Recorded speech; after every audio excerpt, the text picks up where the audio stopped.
না পরানটা জুড়ায় গেছে। কেন তো পরাণ জুড়ালো কেন? জুড়ায় যায়, কারণ এই পৃথিবীতে তুমি ছাড়া আমার আপন বলতে কেউ নাই। তোমারে দেখলে আমার পরাণ জুড়ায় যায়। কথা তো আপনি ভালোই কইতে পারেন। আচ্ছা সুলতানা, আমি একটা বিদ্রোহী কবিতা লিখছি, শুনবা? শুনি আপনার বিদ্রোহী কবিতা। আচ্ছা তাহলে শোনো, আমার কবিতার নাম অত্যাচারী মোড়ল।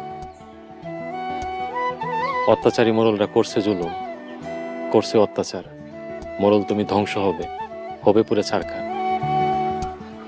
কেমন হয়েছে কবিতা? ভাইজান সরি সরি তুমি মাস্টারে মারতেছো কেন? মাস্টারে মারতেছি কেন? ওর কত বড় সাহস, ও মোড়লকে বিরুদ্ধে কবিতা লেখে। ভালো করছে, মোরলরা যে অন্যায় করতেছে মাস্টার তার প্রতিবাদ করতেছে। আচ্ছা আমি আর কবিতা লিখবো না। আর আপনার ব্যবহারে খুব কষ্ট পাইছি, কষ্টে বুকটা ঠাস ঠাস করতেছে।